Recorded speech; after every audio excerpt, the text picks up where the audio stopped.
This is the Patriots Drive Podcast. We are all Patriots. Where we discuss, analyze, and answer questions to all things happening in the NFL and with our New England Patriots. Now, here's your host, Cole Kelly.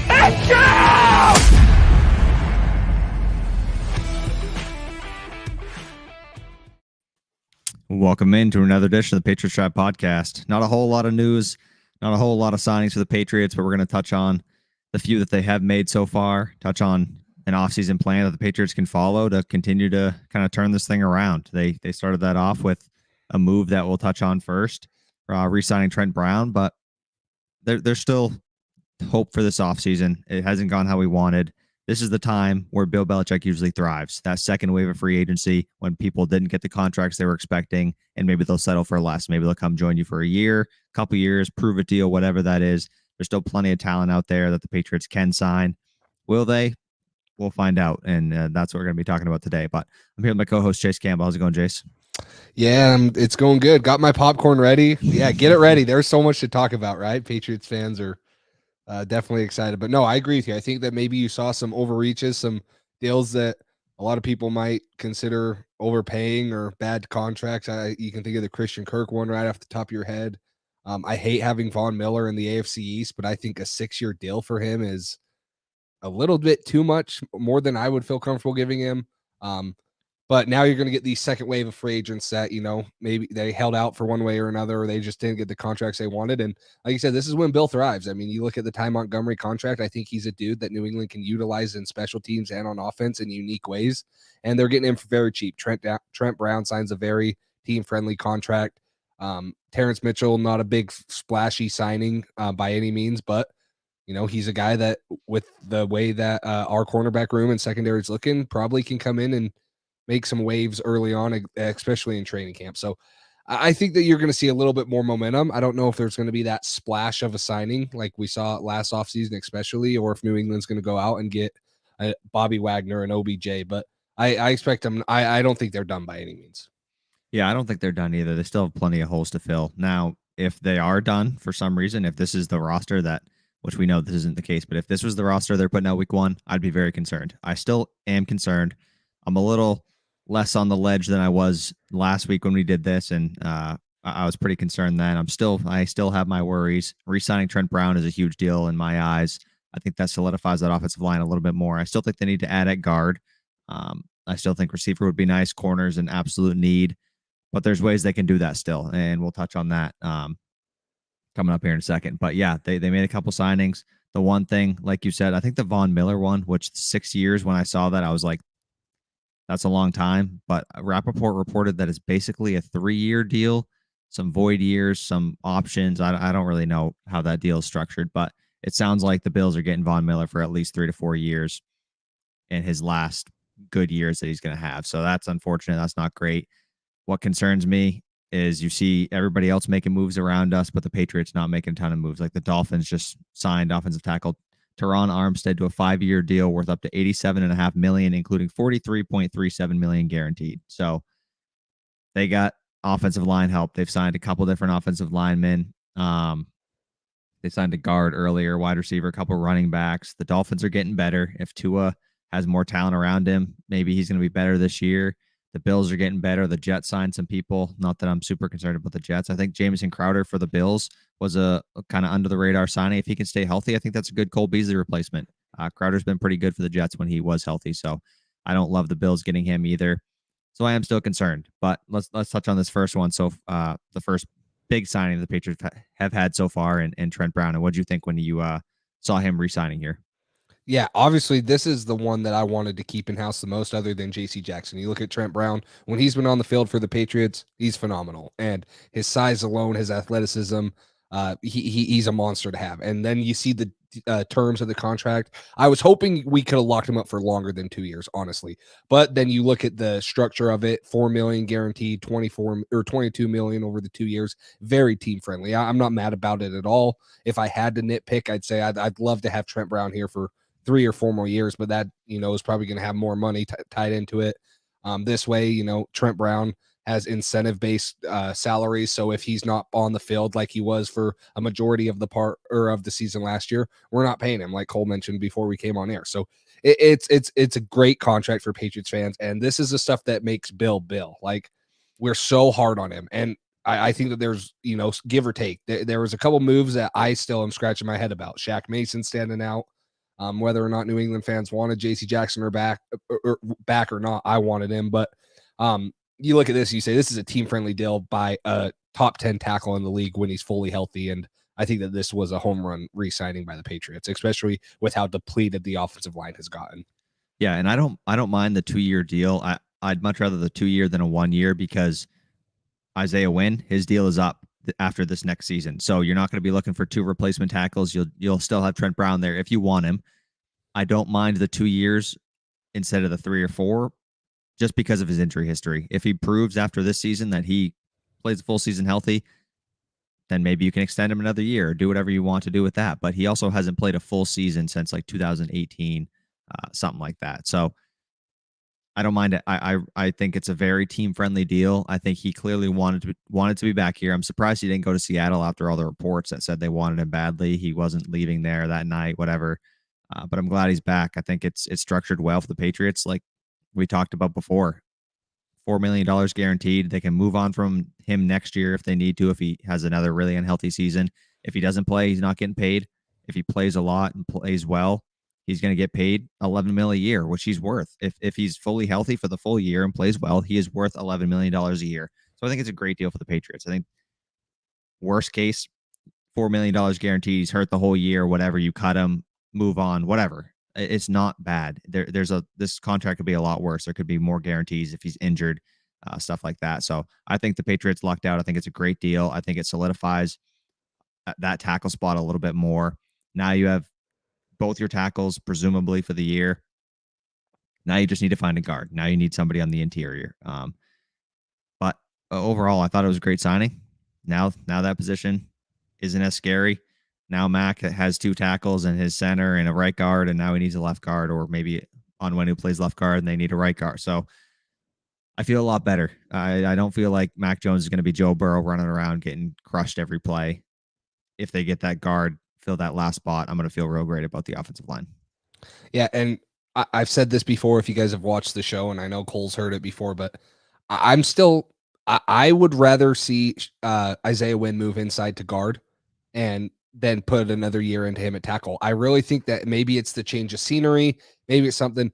Put him in at guard. I think that the draft class especially, and if you look at some of the free agents still on the market, it's easier to find a starting right or left tackle in the NFL that I think would be better than Isaiah Wynn. So I think, and I forget what Patriots media outlet said it the other day on Twitter, but he said he's been hearing ever since Isaiah Wynn entered the league that he's best fit to be a guard. I think he is too. He played some of his best ball at Georgia as a guard. He's a little bit shorter. He's pretty athletic, believe it or not. Like he gets schooled at tackle. I don't know what the heck is up with him, but he can move well for a guard, in my opinion. So I'm still under the impression that maybe if you move him to guard, that he plays better football than he does at tackle, and then you can find a backup right or left tackle to play opposite of Trent Brown after re-signing him. But I don't know. I think that, like you mentioned, this Trent Brown signing is good. It just adds, instead of replacing 3 offensive linemen that we didn't have, or 3 offensive linemen that we aren't going to have from last year, because you're taking away Shaq Mason. If Trent Brown were to be gone and then Ted Karras was gone, you still only have 2 spots there, and you're going to slide a Wynn in wherever you put him. So really, it's only 1 spot. If you take Trent Brown off this roster for next year, you're looking at a lot more holes than you already have on the offensive line. Yeah, for sure. And the one thing with the Isaiah Wynn at guard thing, I'd like to see them try it and see what happens in training camp, wherever, but they've never showed any sign. They've had him for 4 years. This is going to be his 5th season. They've never showed any signs of putting him at guard. He's never played lots of minutes at guard. He's been a tackle his entire time here for the Patriots. So I think that's where they see him. I don't think they'll move him there. I think he's played one game. Have they really had a need for a guard while he's been on the roster, right? With Tooney and Shaq Mason? I mean, last year you could say they could have slid it, but then who's your tackle though? Especially when Trent was hurt early. So well, you could keep Michael. Yeah, I mean, yeah, with Trent Brown getting hurt, you could have put Michael Wynn at right tackle, moved Trent to left if he was healthy, but it didn't work like that. So yeah, there's arguments. I was just saying, like, you're not going to put Isaiah Wynn at guard with Shaq Mason and Joe Tooney. Yeah, those are two absolutely. of the best guards. So yeah. And that's when they drafted him though as well. So like the first round, they drafted him as a tackle, knowing what their offensive lineup looked like, and to start him at that left tackle. So I'd like to see them try it because why not? You know what I mean? They don't have anything to lose. He's not great as a left tackle right now. I still don't know. I still don't understand why they did not move on from him. Say you trade him for a 7th round pick, whatever, a pick swap. I don't care. Get that $10 million off the books. Lyle Collins just signed for $10 million a year with the Bengals. Would you rather have him on a 3-year deal for $10 million a year next to Trent Brown, and those are your 2 offensive tackles protecting Mac Jones, or would you rather have Isaiah Wynn for $10 million this year, have him walk for nothing next year, and just have a crappy left tackle? Like, that didn't make sense to me. Or even if you didn't want to get Trent Brown back, I don't see why you don't trade for Lyle Collins or just pay him the $10 million a year that he wants, that the Bengals gave him. It's not, I thought he would have been a good option. It seemed like the Patriots wanted him. You wanted him so bad that you couldn't give him $10 million a year. I think that's very reasonable. He was getting paid $15 million a year beforehand by the Cowboys. So I don't know. I think there's a couple options there that they still could do. I don't think they're going to move Isaiah Wynn at this point. I don't understand why. Maybe they have confidence that last year was a down year and he's going to be back to playing how he was his first few seasons. Because his first few seasons, when he was healthy, he was really solid. I will say that. He was solid. This year was such a down year for him, and he got torched and just torn apart, and Mac Jones took some big hits from Isaiah Wynn not being able to block. And I'd feel more comfortable as Trent Brown at left tackle and on Wynn at right tackle if you trade Isaiah Wynn and then get a guard or whatever you want to do. There's plenty of options there to move Isaiah Wynn. I don't see them doing it, unfortunately. Yeah, and I mean, I'm trying to pull up the best available tackles and guards still available. The Bears guy's back. Yeah, he's the Bears are better than the Patriots this week, though, right? Yeah, exactly. No, after all their moves. So same thing with Allen Robinson last week. What did he sign for? The 15? Yeah, 15. I don't think we touched on that with the Rams. You could have traded a 6th-round pick to get Robert Woods. There's been so many opportunities to get good value for these players, and they just haven't made any moves on it at wide receiver. I keep hearing, Patriots are aggressively pursuing a wide receiver. They're in on this guy. They're interested in this guy. Oh, but they wouldn't pay the money. They wouldn't pay the pick. Dude, it's a 6th-round pick. What are you going to use that for? Trade Isaiah Wynn, get Robert Woods, get Lyle Collins, get Allen Robinson, get a wide receiver somehow in this system. If you want somebody bad enough, you can get it. The Chiefs have signed guys. The Bills have signed star talent. The Bucs are still signing people. They just re-signed Leonard Fournette when they had no money before. The Saints were going all in on Deshaun Watson. They were going to get him after clearing up $90 million cap space. It's just you can do it. They haven't done it. That's been frustrating. There's been plenty of opportunities out there. I'm glad they at least got Trent Brown back. That is one move, one step in the right direction. But outside of that, there were some frustrating signings that the Patriots did not make this past week that we haven't talked about yet. But I guess it is what it is at this point. We'll see if Bill can get any value for some other signings and still add to this offensive core. Yeah, some of the, like Robert Woods for a 6th, like you just got a 5th for arguably definitely a top 5 guard, and you won't give up a 6 for him. And we don't know what's going on. Like, we don't know if New England had discussions and Tennessee just, sorry, not Tennessee. The Rams just decided we'll trade him to Tennessee. We don't know what's going on. But if Bill just flat up didn't offer him, and Robert Woods is a little bit up there in age, coming off an ACL injury, like there's reasons to be concerned. But he's 29, right? Yeah, and I think his contract goes through, and he doesn't have much guaranteed money. He's got 3 more years left. Yes, and most of it isn't guaranteed. So, I mean, we all know how Bill loves his late round picks. He probably don't want to give up a 6 for a guy he sees cutting next year, which really doesn't make sense for me. So I don't know. And then we talked about it, like Allen Robinson picking up the phone for anything under 20 million, especially after Christian Kirk. It just blew my mind. And yeah, he's going to the Super Bowl champions, and he's going to be playing with Cooper Kupp and Matt Stafford and, the defense on the side of the ball, and a great offensive mind in Sean McVay. So maybe that enticed him a little bit, but it just sucks to see these teams getting better on deals that New England could easily do. And we've talked about this before. where they're just obvious moves that New England doesn't do. And they stick to the rule book or whatever it was back in the day, so much. And everyone else wiggles their nose and makes 70 million in cap space just like that. But New England can't do it because they don't want to, or who knows why. So it's been a frustrating first week. But like I said, I think that New England's not done yet. And maybe the big splash doesn't happen, but they're going to, keep making, slow progress and continue to get guys that they see fit the scheme and the need and is cheap enough for them. Yeah, and Delusional Pats fan says, yeah, I'm on the no more old wide receiver train. I'm just on the, hey, any wide receiver. Can we get a good wide receiver in here? Like at this point, I don't care who it is. Robert Woods is 30. His cap number this year is 10 mil, guaranteed 10 mil. After that, he's not guaranteed anything. You can cut him. I don't care. Whatever. You trade him. You trade a 6th-round pick for Robert Woods. You get him for 2 years, 23 mil. Okay, whatever. Then after that, you want to cut him, go ahead. It's no guaranteed money, no dead cap, whatever. You're done with it. Like, that sounds pretty good to me. But I don't know. Maybe they got a big plan in mind. I don't know what it is. Maybe they feel confident in these offensive weapons taking a step forward. I think another year in the system, Kendrick Bourne, Jonnu Smith, Hunter Henry, Aguilar, Mack. I think all these guys, Rhamondre, another year in the system will help them progress. That's great. I don't know if it's going to be enough to keep up with these high-powered offenses, especially if we don't sign a guard who's solid. We'll see how the offensive line is. We'll see how the offense looks, which we'll touch on that and Jakob Johnson's comments in a little bit here. But yeah, he is coming off an ACL 30. I get there are concerns there. It's not like I was all aboard the Robert Woods train. I wanted to give up a ton for him. I just want to see them interested and take a shot at somebody. I mean, Allen Robinson for 15 mil. What's the concern there? He's an ex-wide receiver that would fit the system well. Big body guy. He's 28, I believe.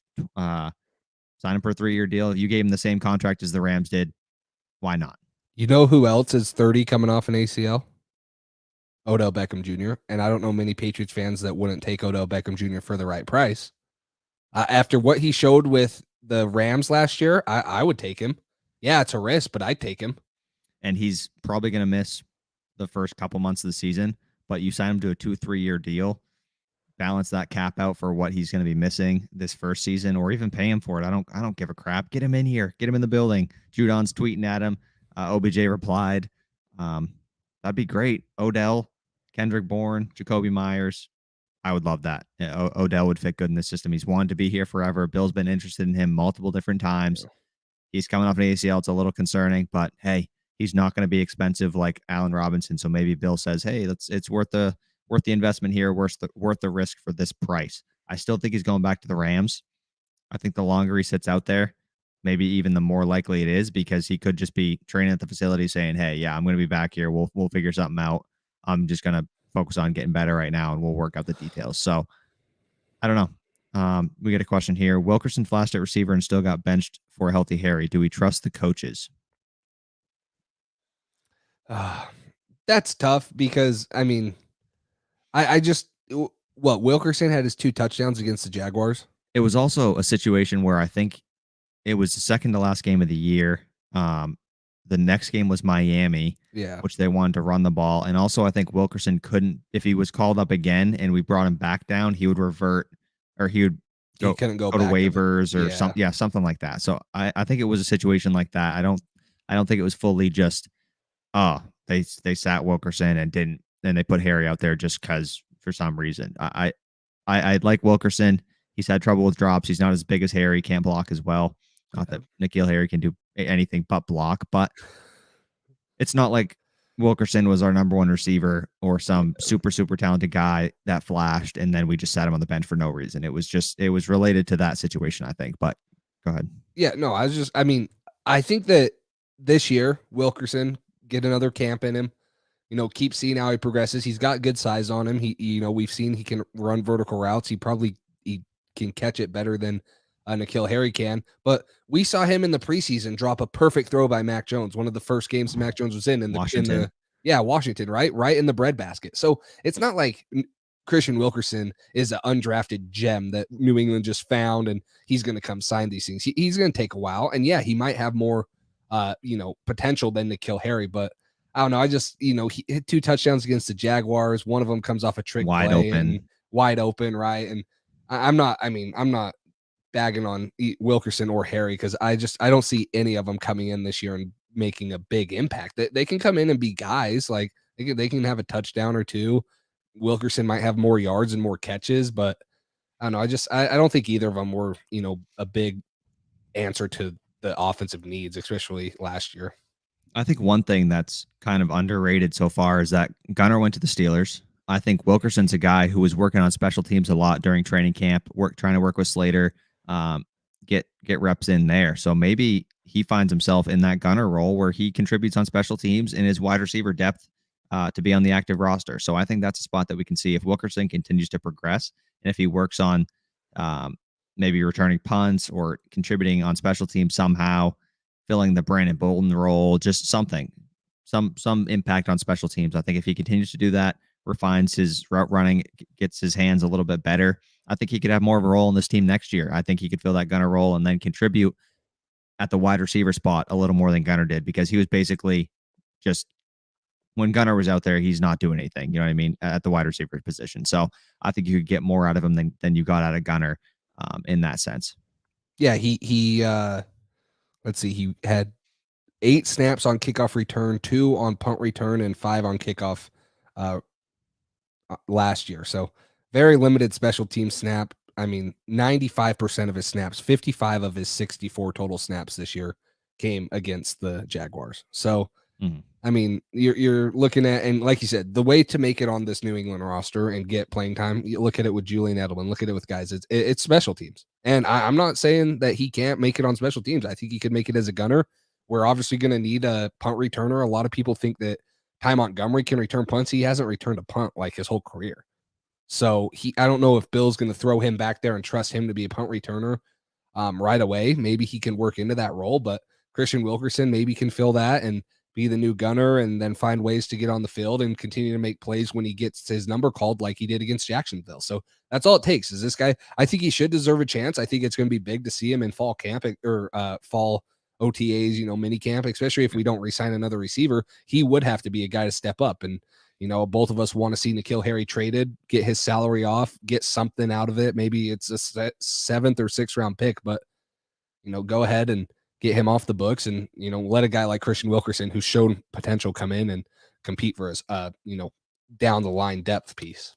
Yeah, let's continue with some questions here. We got one from Ladarius Parker. Do you think the Patriots can get Julio Jones? And I'll add to that. Do you think the Patriots should try to get Julio Jones? What do you think about that? I don't think they should. I think that the last couple of years that he's played, he's been so injury prone. He only played 9 games in 2020, and then last year he only played 10. It's hamstrings, it's everything. And you're just seeing that he's going into his 33. He's going to be 33 years old. I mean, I love Julio Jones. I think he's a great receiver back in the day, and it would have been awesome. But I don't know if he's going to come in and contribute. I mean, we saw him. He had a good game, I think, in Tennessee, and then was just kind of out there to be out there. I think he'd come in and be more of like a distraction piece where people would be like, Harry's it's mentor. Right. It's, this is Julio Jones. Let's give him some attention. I just don't see him coming in and making that big of an impact with the injury history, the amount of games he's played last year, a little bit of regression. And I don't know. I personally don't think that they should. I'd probably take anybody for the right price. If he's super cheap, if he wants a 1-year deal for some reason with the Patriots for super cheap, I'd take him. But I don't think they should make any sort of real financial commitment to a guy like this that can't stay on the field and is going into age 33 season, especially like you just listed off. His injury history has not been great recently. He's hardly been on the field. And when he's been on the field, he hasn't been himself. He hasn't been Julio Jones. So unless he's going to be N'Keal's mentor and turn him into Calvin Johnson, I don't think he's really going to be worth much money or a spot on the team. But at this point, I mean, I'm pretty desperate. So, hey, Julio Jones, you want to come in here for what, $3 million, $5 million, if that's whatever, like give him a shot, I guess. But I don't know. We need a receiver. Maybe they'll address it in the draft. Maybe they'll address it in free agency still. Maybe OBJ, Julio. There's still a couple options out there, not a ton of great ones. But speaking of the draft, we'll answer this question next. What wide receiver should we draft, though? Williamson or Treylon Burks? Yeah, well, both of us are on the same page. Chris Olave won. If he's not there and you're telling me I have to pick between these two, I'm going Jameson Williams for sure. I still don't know how much of a scheme fit both of these guys are. I mean, We're seeing Treylon Burks. I know he's faster than N'Keal Harry, but he played most of his time in the slot at Arkansas. We don't know how well he can get off press man consistently. And I don't know if New England truly uses a Jameson Williams type threat where he's just straight raw speed vertical threat down the field. And I would love to have that type of explosion in the offense. But until I see New England like want to use that, and maybe he's the answer. Maybe Jameson Williams comes in and he's like, yeah, this is the guy. We're going to start throwing the ball, spreading it out. You know, we heard Jakob Johnson's comments, like you mentioned. We'll get into those, but maybe he's the guy. He's the piece that comes in and changes the offense because he can do that stuff. But with having who knows who at offensive coordinator and, you know, not adding many other threats and the way New England's played offensive football the last 5 years, I don't know if either of them would really be a scheme fit. Yeah, I agree with you there. Chris Olave, number one option for me. Then Jameson Williams would be two behind, especially out of those two guys. I don't really want Treylon Burks. Jameson Williams is a stud, game-breaking speed, a guy that would be gone top 10 if he was healthy, didn't have the ACL. So if he's there, I'd be absolutely fine taking him as well, especially if the Patriots are looking to mix the offense up a little bit and change the scheme. Mac Jones had success with some of the deep balls at Alabama. Maybe they shift the offense more and mold it around Mac's skill set and say, hey, this guy's going to be here a long time.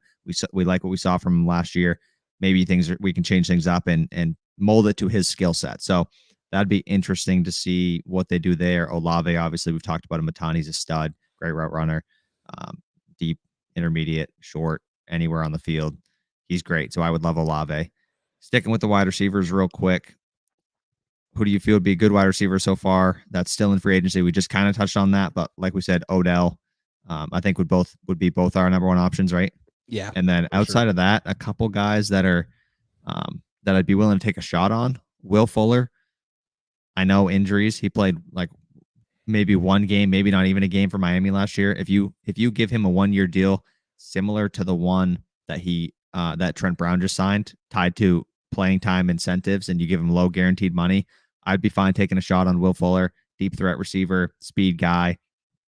That'd be great. 1-year deal. Trade Aguilar, get his money off the books, and then next year you can go for the wide receiver that you want, who you want to commit to more, who doesn't have an injury history or is better fit for the system, whatever. So Will Fuller's a guy I'd be interested in maybe taking a shot on if it's low risk, high reward.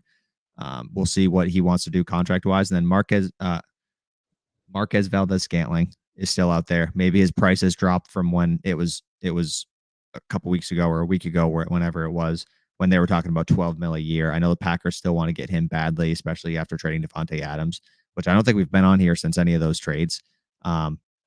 But yeah, he's another guy who'd be interesting for the right price.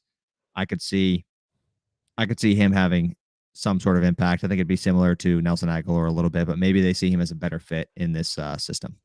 Yeah, I love the Marquez Valdez-Scantling type of move, like right, depending on the right price. 6'4", bigger receiver that we could use on the outside. Ran a 4.37 at the combine, 30-inch vertical jump, and almost a 12 or a 11-foot broad. So I think he's explosive. I think that he's played good football in Green Bay. He could come in. He gives us more length and size on the outside. The guys that, and I don't know if I would take Jarvis Landry. Like, it would be an exciting addition, a veteran guy, but I just feel like he's so similar to a Jacoby Myers, a Kendrick Bourne. I feel like what we're missing is a true outside receiver that can separate. And that's what we wanted with Nelson Aguilar, a true outside guy that can take the top off the defense. But Nelson Aguilar didn't really prove that to us this year. Maybe he comes around in year 2. But I feel like that's what this offense is missing, is a guy that can take off the top of the defense from the outside and, worries people like, you're thinking an Allen Robinson. That's why he was, one of the top receivers on the market. Is he runs the whole route tree from the outside and he makes contested catches. He's big, he's fast. That's what New England hasn't really had in this offense in a while. Yeah, I agree with you there. That'd be a good solution. I think they need that guy. And I was talking to a guy the other day. When's the last time they truly drafted or signed the true dominant number one receiver? It hasn't been for a while. They traded for Brandon Cooks for one season, then they traded him away. They had Randy Moss 15 years ago for a few years there. Pat's Region says we have young guys with potential but lack that veteran mentor. I agree, but I also disagree a little bit. we have young guys with some potential, yes, but we don't have any young guys with a ton of potential. Like Jacoby Myers is great. How much more potential, how much better can Jacoby Myers get? You know what I mean? His athleticism is capped out to a certain extent. He's a great route runner. He can continue to develop that and get better in the system and master his route running and his technique. But he's kind of already been doing that. I don't think there's a ton of room for him to grow. I think he can be a solid receiver in this system, a wide receiver 3, maybe even 2 if he continues to grow. But outside of that, Kendrick Bourne has a potential. Nelson Aguilar is not necessarily a younger guy. He's more of a veteran player, obviously. N'Keal Harry, no. Wilkerson, maybe some. But I don't think if we brought in a guy like Olave or John Mechie, that's a young guy with potential. That's a young guy with a ton of potential that's bottled up that we can see if the Patriots can get the best out of them. I think we need both. Like he says it right after here. Sign Odell and manage to get Mechie in the draft. That's perfect. You get a veteran mentor there, and you got Mechie, young talent. I think that'd be great. Do I think it happens? Absolutely not. Probably not. But I think that'd be a great route to go is being able to get that veteran and bring a young guy in here that has some potential. N'Keal will be gone. Wilkerson, we'll see what happens with him in the coming years. Jacoby, he's not even locked up. He's on a 1-year deal here for that second round tender or whatever. We'll see if they come to an extension, but there's certainly some good options. I'm interested to see how they approach it. I don't think they end up getting a wide receiver 1. If I had to bet money on it, I'd say they keep the offense how it is right now, add a small wide receiver to compete in camp and see what happens. Yeah, and just going off the trends, New England doesn't just go out and get this receiver. And that's why I feel like a lot of Patriots fans have been tentative when New England says, oh, we're actively looking for a wide receiver 1. Well, yeah, people know you need a wide receiver 1, but you've never done this. How many years has it been since New England's been interested in Odell Beckham Jr.? Like 4 at least. I mean, ever since he made the catch, I swear that he's been giving shoes to Brady and people have been shipping him here. And when he first wanted out of the Giants, before he went to Cleveland, it was New England. And then, a year ago when he said he wanted out, it was New England. And then when he actually did get, I mean, I feel like there's been so many opportunities.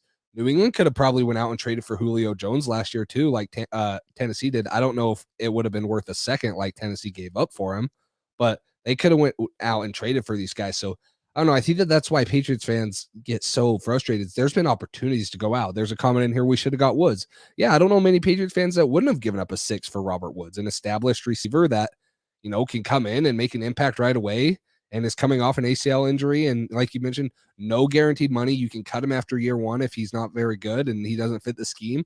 But those are the type of moves that everyone else is making. They're taking the risks and New England doesn't. And I don't know if you can really be mad about it because that's how New England's always done it and it's worked. We have 6 world championships because of it. But I think that there's a factor in there that we don't have right now, and that was Tom Brady. People wanted to come play with Tom Brady, and Mac might get to that point. And Matt Judon recruiting has been awesome, but I don't know if Mac Jones ever gets to the point where he has the pull, and he probably won't, that Tom Brady had, where guys were just like, I'll take a pay cut because I want to come play with Tom Brady. If Tom Brady was here this year, I guarantee you Odell Beckham Jr. would have been here. So yeah, he even said it in his Super Bowl press conference. He said, ideally it would have been a couple years ago and Brady was still there. Then I probably would have came. And that's just so. And he would have been here. I think that Mac Jones's potential is incredible, and people are realizing that. They're like, yeah, it would be cool to play with this guy, but I still don't know if New England quite has that pull yet. And I think that people do want to come and play for Bill, and you've heard the stories where, it's not fun to play in New England. Well, I guess winning's not fun then. I don't know. There's a lot of, stories that contradict each other out there. You don't know which ones to believe, but I think that without Brady, you're starting to kind of see maybe how hard it is to get some of these guys that we pulled off when we did have Brady in the building and he was able to pull some dudes. Yeah, and you sort of see it. I mean, Von Miller wanting to go to the Bills. You see these guys picking these elite quarterbacks, or you see what Brady's doing in Tampa. You've seen what he's done for the past few seasons. Everybody's going there. Everybody's going back. They still want to get their money, but they're going back. If it's a couple $1 million, they're going back. You know what I mean? They're willing to take a little bit less or take the same offer and go back. And I just think the Patriots aren't willing to pay enough to get the guys in the building right now. They're still trying to get those value signings. And when you don't have Tom, that doesn't always work. You don't have the pull. Like you just said, Tom Brady, Russell Gage said Tom Brady called him and recruited him there, and he went there. It was just as simple as that. He said Tom Brady called me, and I was like, holy shit, Tom Brady just called me. He wants me there. We can figure something out. And they did, and they figured something out, and he's there. And I just hope that Bill Belichick surrounds Mac with a better opportunity than he is right now, because he's not helping. He's not giving Mac a lot of help. Yeah, you can coach him, you can do whatever. At the end of the day, you don't give him a wide receiver. You don't give him a chance to succeed against these other offenses. His career is going to just be mediocre. He's going to have a lot of good seasons, and he's going to be out in the playoffs, because you can't compete with these high-flying offenses. You can't stop the Bills forever. You can't stop the Chiefs forever. You can't stop, at this point, the Chargers, the Broncos. I mean, there's so many good. Listen to the quarterbacks we got to face this year. Deshaun Watson with the Browns, Aaron Rodgers, Josh Allen twice, Joe Burrow, Kirk Cousins, Lamar Jackson, Matt Ryan, Derek Carr, Kyler Murray, Jared Goff, Tua twice, Justin Fields, Zach Wilson, and then the Steelers, Rudolph or Trubisky. But that's a lot of good quarterbacks, and there's plenty more in the AFC that we don't face, like Patrick Mahomes. We don't face Justin Herbert this year. So there's so much talent in the AFC. It's absolutely stacked right now. And if you want to have a chance, you got to compete offensively, and you also got to compete defensively, but we can't do that right now either. Yeah, and I see that this is a fair point to get into. Mike asks right here, is it the end of those 260-pound linebackers, and did it take Bill too long to notice the trend? I don't necessarily know if it's the end of the 260-pound linebackers. We just saw New England re-sign Juwan Bentley. I think that there will always be a place for a big middle linebacker that's a thumper, but you got to surround him with guys that can cover. Because if you have three guys like that, which we kind of started seeing last year, a little bit older, a little bit slower, you get exposed. When you have one guy that is very good at stopping the run, and I thought that Juwan Bentley was decent in pass coverage last year, better than what he had been. And he said he'd lost some weight. I thought we saw flashes, but you got to go out and you got to surround him, the outside backers and stuff. Maybe even another middle backer with him, with dudes that can cover too, because this is such a pass heavy league. RPOs, running backs, tight ends, receivers, all of them can run, spectacular routes. So I think that what New England's problem was is they had 3 260-pound linebackers, or 3 linebackers that weren't great in coverage, not even weren't good in coverage. So this year you're seeing it. Mac Wilson, he can play the run. He can play the pass. You bring back Juwan Bentley to be your anchor. Hopefully they address something in the draft. We saw Cameron McGrone last year. We don't know how Raekwon McMillan's going to be. We heard that he was good in camp. So I think that you're seeing, yes, Bill going away from that trend. But I still think that there's always room for at least one of those guys on the roster, because I promise you, you don't want it to be like 2020 New England Patriots where we couldn't stop the run either. That's not much better than not being able to cover tight ends and running backs, because they can just run it down your throat the whole game. And you're sitting there as a fan, and you're just like, this is demoralizing. And to the team, like, look at what we did to Buffalo when we beat them. You just demoralized the defense running down their throats the whole game. So there's always a place for them, but New England has to be better at putting other guys around them that can spell. Look how bad that Colts game would have been if we didn't have those linebackers. We still got ran over. Try stopping Jonathan Taylor. Try stopping Derrick Henry. Try stopping Nick Chubb with 200, 220, or 200, 210-pound linebackers, however small you want to go. It's not going to be easy. There's still a place for guys like Juwan Bentley. We haven't talked about that yet, have we? Him resigning? No, I don't think we did. I liked the signing. Yeah. Do you remember what the price was for him? I can't remember. I don't think it was. I'll look it up. Why? Okay. Yeah. I don't think, like you said, I don't think it's ever going to fully go away. Maybe they start to get smaller as the running backs and the defenses continue to get smaller. But also, yeah, we don't want to see the Patriots get run all over. We don't want to see the offense be able to do whatever they want, and like we did to Buffalo, like you said, we don't want that to be the Patriots defense. So I think keeping a guy like Juwan Bentley while also adding to their versatility and their speed sideline to sideline, like you said, drafted Cameron McGrone, just traded for Mac Wilson with the Browns. So you're adding some speed and versatility and some coverage ability to that defensive core. So I like what the Patriots are doing in that sense. I like that they brought back Juwan Bentley. He's still young. I think he's 25, had his best year of his career by far this past season. He was great in the run game. He was a lot better rushing the passer. He was improved in coverage. He's still not a good coverage linebacker. I'm not saying that, but he certainly was improved. And I like the opportunity to bring Bentley back here. Did you get the terms on that? Yeah, 2 years, $9 million, so 4.5 a year. Not bad. Yeah, that's not bad. 2-year deal. Maybe some of your younger linebackers that you've been drafting step into this spot. Maybe you draft a guy this year, which we'll talk about as well. Maybe that guy 2 years from now is ready. And Ja'Whaun Bentley was his mentor for 2 years. So I really like that deal as well. While we're on the free agent stuff, I guess Ty Montgomery, we'll touch on that super quick. We touched on a little bit at the beginning. Special teams guy. He's not even a lock to make the roster with his contract. And neither is Terrence Mitchell, the cornerback from the Texans. Both guys that are probably going to be competing for spots during training camp and stuff like that. So we'll see how they do. Montgomery, I think, was listed as a wide receiver when they signed him, which is interesting. I think he's probably just going to be special teams and maybe contribute as like depth to that James White role. And maybe, I guess, a depth wide receiver. But I think it's strictly going to be special teams, maybe kickoff returns. But other than that, not a whole lot of exciting signings, only a few from outside. And those two are both not even roster locks with the way their contracts are structured. Yeah, the one thing that the Ty Montgomery signing does bring is, if James White gets hurt again, you don't bring back Brandon Bolden. New England's always seemed to have 2 pass-catching running backs. James White happens to go down again. Ty Montgomery stepped in there. He had a good year in Green Bay, and then he's kind of been like Swiss Army knife where he's been in Baltimore and bounced around between the Jets and the Saints. So I don't mind the signing either. I think that this is another way that New England can be creative with their offense, and he's not going to come in and make a big impact, but you might see some creative things out of the offense for him and unique ways to get him the ball. I think that there's a couple guys on the team that have that potential. You look at Jonnu Smith, you look at Ty Montgomery. I think that these are ways that you get the guy that you just get him the ball in space. I don't, if it's a handoff, if it's a quick screen, get them the ball in space and they can make things happen. I think that both him and Jonnu Smith, hopefully, cross your fingers, Patriots fans, that they get Jonnu Smith more involved, but you can do a lot of creative things with those two guys and they can make a lot of plays happen after the catch. Yeah, Jonnu was really great after the catch. He just didn't get the ball much. Partly his fault. He didn't get open enough, didn't create enough separation, but also they didn't do enough. They didn't do a good enough job getting him involved, especially, how early they jumped on that signing. He was like one of the first people off the board in free agency. They gave him a big deal, didn't have a plan for him. It seemed like it just didn't work out, I guess. So,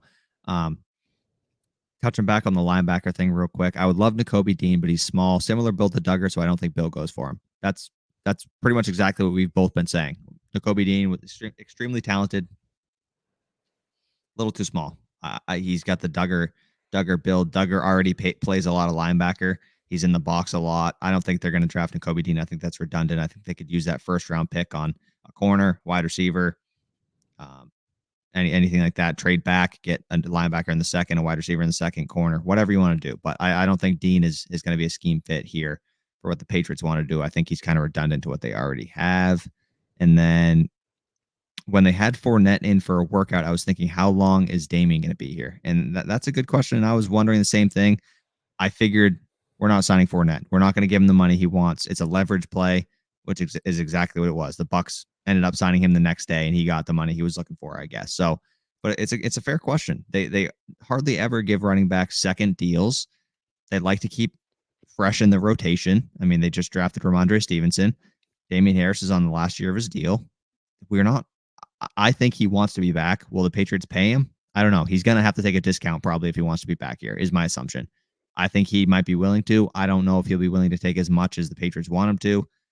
We'll see. But that's one interesting thing for sure is if they like what Rhamondre is doing, James White's on a 2-year deal, and then they draft another running back this year or they sign somebody else next offseason. I don't know. But it's certainly interesting to see what Damien Harris's future here is going to be. Yeah, I hope that Damien Harris is back, but it's one of the moves that New England would make just because that's what they've done, not paying running backs. And Rhamondre Stevenson, if he keeps progressing, he could be the lead back. And then you draft another running back next year or, in 2024. And that's the guy that replaces Rhamondre, or you can go sign someone else or something. So I don't know. It sucks. I agree with what Luke said right here, that if you lose Damien Harris, it would be a big blow. Damien Harris runs hard. He's physical. He's got the Patriot way. He loves to be here. He's pretty. Him and Mac, best friends, right? You add Mechie into that. That's just like the three-headed monster, the big three right there of best friends from Alabama. And but I don't know. I think that it's unlikely to see a big old running back deal come Damien Harris's way, and that sucks because he's been a staple of this offense ever since we drafted in the 3rd or the 4th.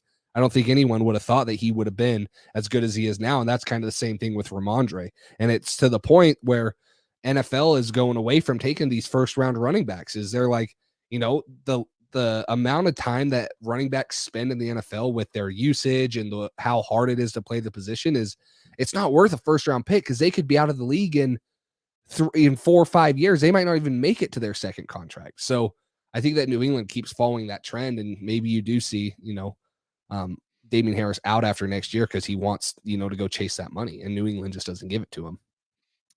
Also, you can find a lot of really good running backs in rounds 3 to 4, even later sometimes. There's a lot of running back talent.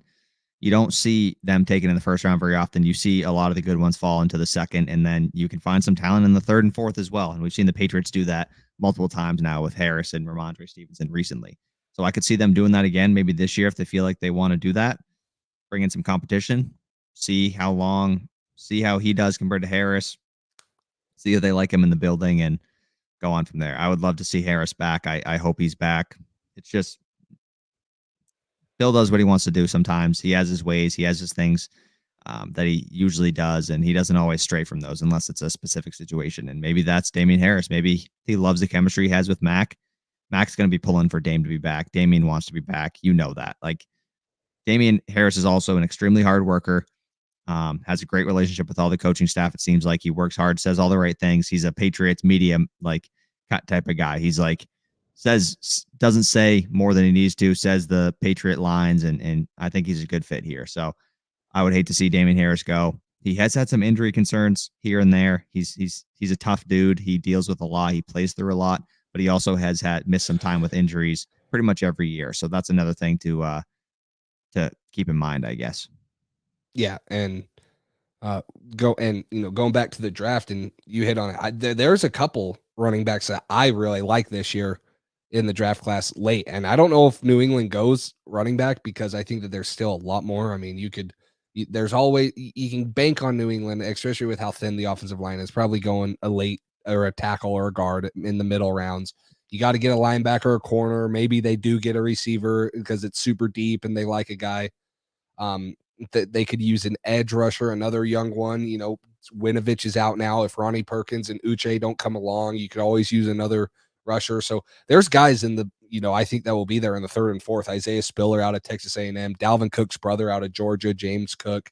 Alabama's running back this year that sat behind Damien Harris, Najee Harris, guys like this, in Brian Robinson Jr. There's guys that will be there. And you don't know which one's going to be the dude coming out and, which one's going to hit. That's what's hard about the running back position. But I think that you have seen the last couple of years with Damien Harris, Rhamondre Stevenson, New England's found running backs in the draft in the 3rd, 4th rounds that can contribute to this offense, for a good part of their early careers. So, yeah, there's a lot of options out there, and I won't be surprised if the Patriots take 2 running backs and don't take a wide receiver this entire draft. And that's just how Bill would do it. It's just to piss everybody off. I don't know.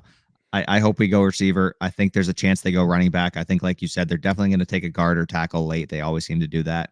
They'll probably have to take one a little bit earlier than usual this year if they don't sign a guy. I know they've been interested in Buffalo, one of Buffalo's guards that played some games this year. He's going to be deciding between his options soon, I believe. I think he's an RFA for the Bills right now.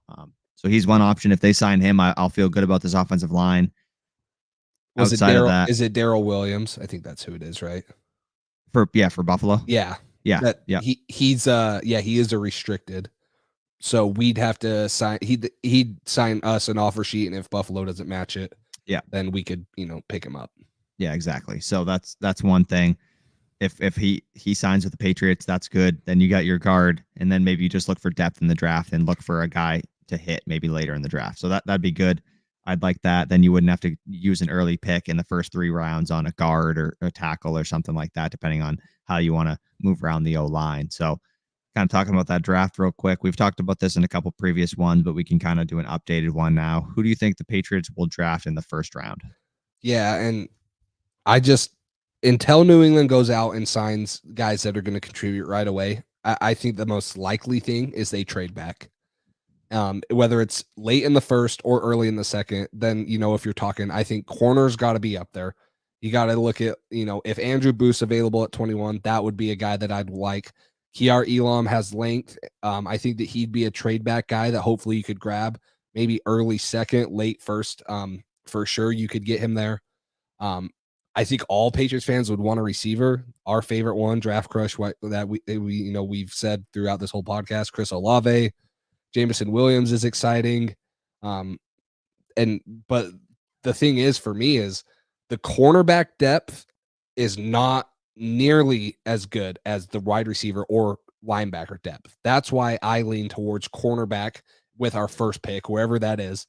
And then in the second or third, say you do trade down from the first or from 21 and you can gain an extra third round pick, there's going to be linebackers or receivers there. You talk, and I'm just throwing names out there. They probably won't be available in the third, but Christian Watson, Sky Moore, people love Wan'Dale Robinson, John Mechie.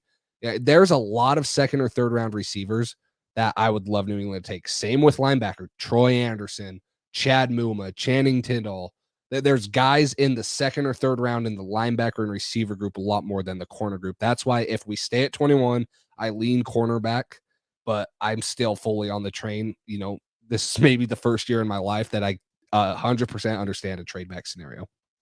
Yeah, I agree. And Gabe wants Izzo back. I don't think it's happening. I don't know if he's a free agent. If the Titans have him, there's no way they're going to give him up unless we give 3 first-round picks. So, no, I agree. I kind of have the same mindset as you do in this situation of if you trade back, get a corner with that first pick, you got plenty of depth in the second round for linebackers and wide receivers.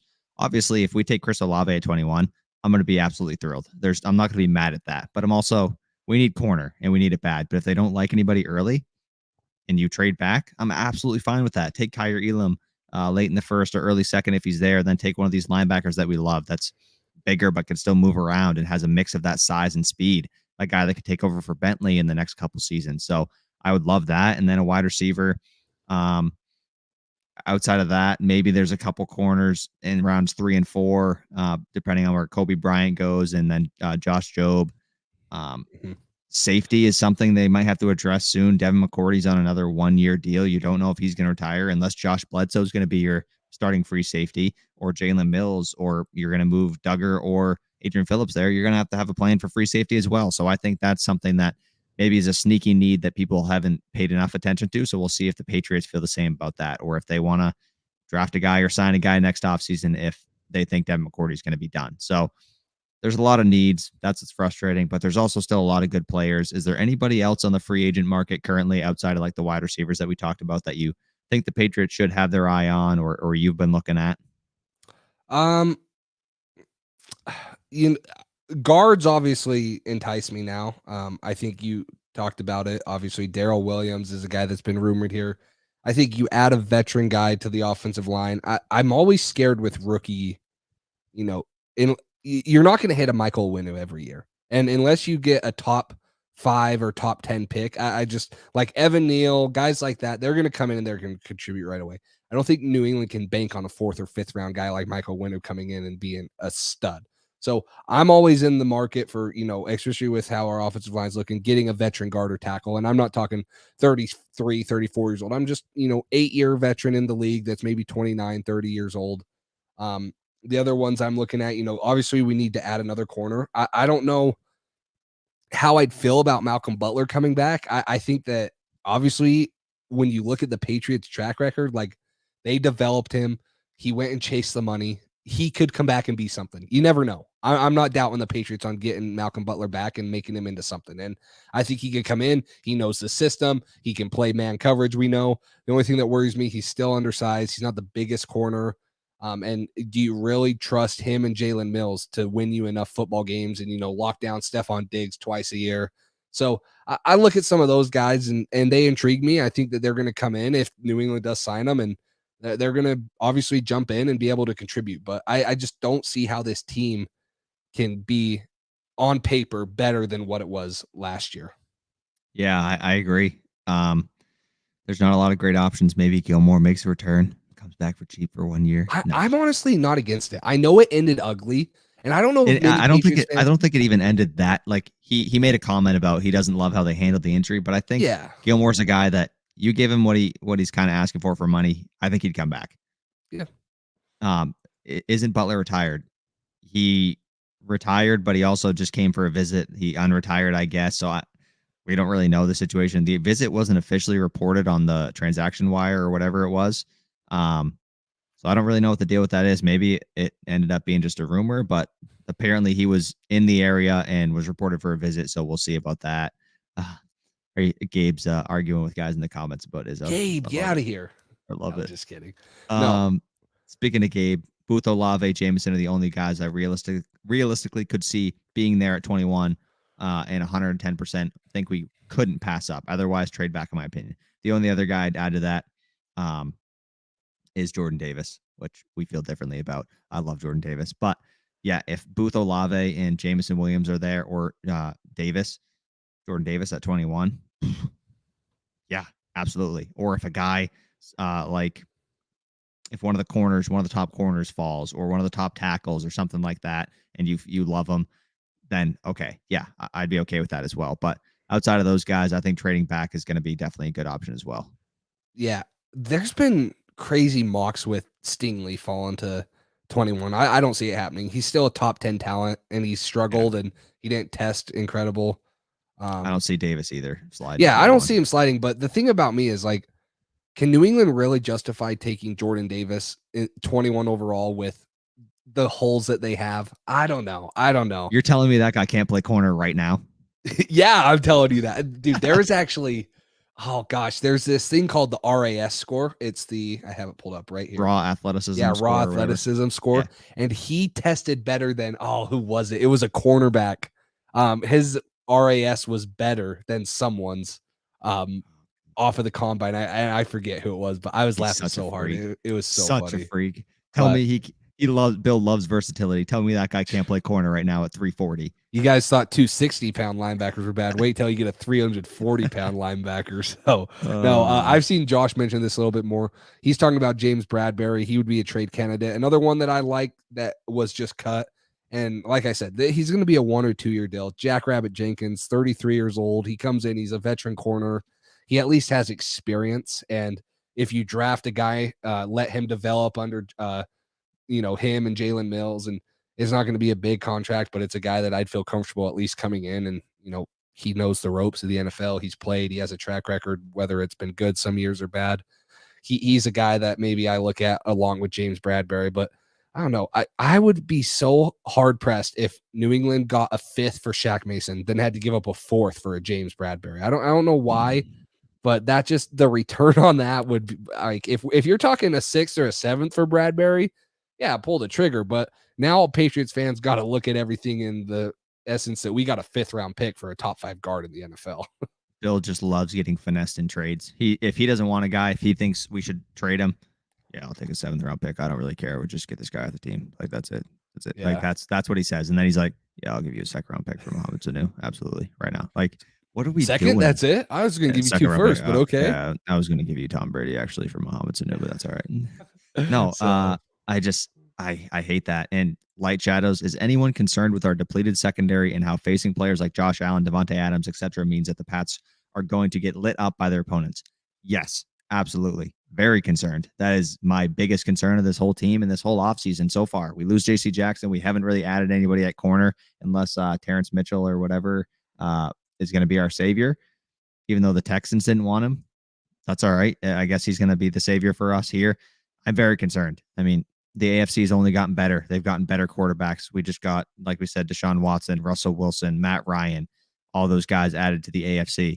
Devontae Adams as a wide receiver added to the AFC.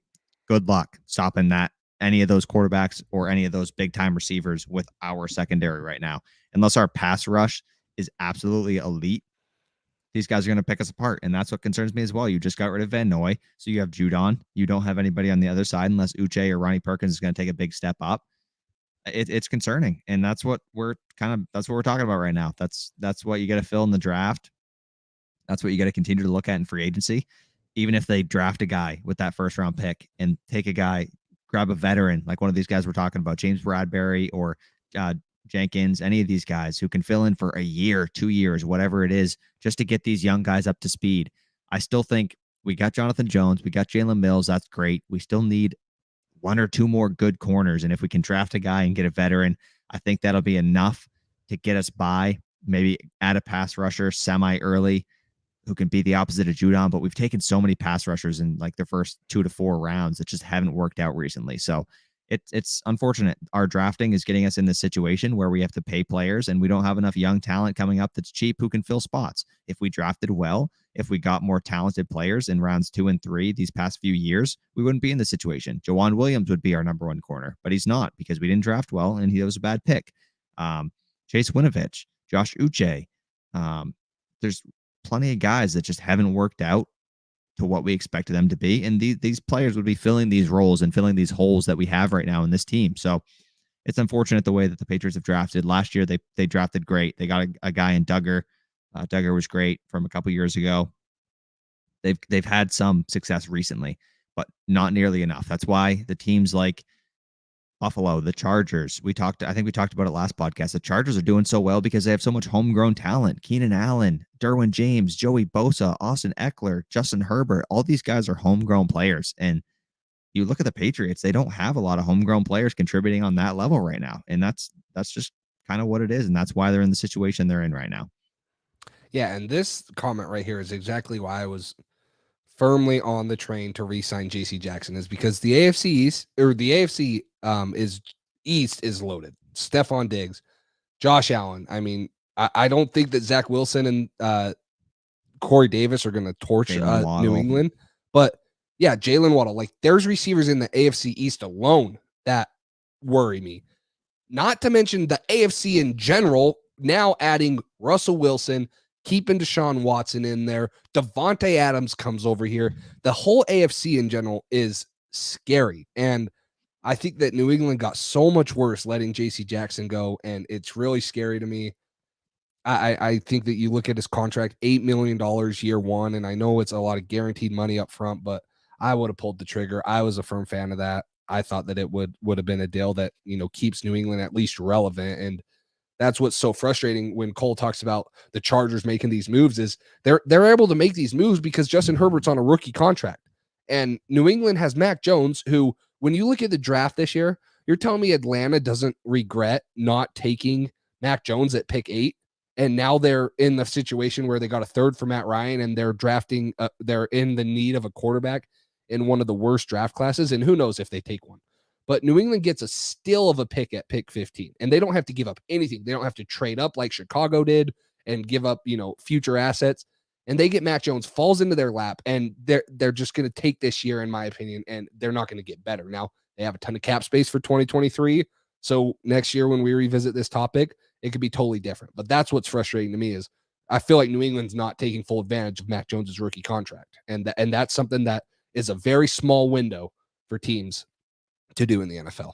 And you know what's funny is Mac Jones' contract is about half as much as Justin Herbert's, because he was picked at 15 compared to 6 for Justin Herbert. So they got more money to work with. They haven't hit on these picks, and they haven't got enough talent around him. And they're not, like you said, they're not using the resources that they have to build around him right now. And they're about to waste his second year on his rookie deal. Okay, great. You're going to go all in on the third year. Then what? The fourth year, you're going to run out of money again and have to cut players and get worse. So what? We're just going to do an every other year thing. We're going to compete. That's not what we do in New England. It's you build through good draft. Recently, not through good drafts, but if you build through having a good draft repeatedly, you have more good drafts over and over again. Grow your homegrown talent. These young players you can pop in and start for cheap. Then you can spend the money at positions like wide receiver that you can't draft well or whatever. Get a number 1 receiver who's proven in here. Get a number 1 corner. Get Stephon Gilmour. Get Darrelle Revis. Get whoever you want to be your lockdown corner, and you can play the defense you want. Get a pass rusher that you want. Sign Chandler Jones, Matt Judon like we just did last year, whatever. So That's what's frustrating. You see the Chargers going all in, not wasting his rookie deal. They're going for it right now, even in that tough division. They're saying, screw it. We're getting Khalil Mack. We're getting JC Jackson. We're re-signing Mike Williams. We still got Keenan Allen. We got Austin Eckler. We got an offensive line that's improving. They're going all in, and the Patriots aren't, and that's what's frustrating. We got so much money we could dip into next year. They just don't want to do it. They just refuse to do it. So that's what's frustrating about how they're operating. Great. We'll be competitive, not this coming season, but the year after. Yay, great. But I want to be competitive this year as well. I don't want to just have a crap season this year, then a good year, then a horrible year, then a good year, then a horrible. Like, that's just not what Patriots fans are used to. Maybe we're a little bit spoiled, which we absolutely are. But they get the resources, they get the funds, they get the ability to do it. If we can create 30, 40, $50 million in cap space between the two of us right now on here and come up with some great solutions for them to get players on good deals, there's no reason the Patriots shouldn't be able to do the same thing. You know what I mean? And they have the resources. They have the ways they can do it. They don't want to do it. And every other team is living in the future, and the Patriots are living in the past with the ways of the cap space and all that stuff. So that's why we're frustrated. It's not over. There's plenty of players still left on the market. They could get some great value deals. And beginning of the season, we'll say, hey, we got this guy for this much money. That's great. And maybe he performs well. Maybe everybody takes a step up in year two. But it's not like other teams aren't taking step ups too. And they're already getting better. We lost players, so we need a lot more contributions from some of these guys.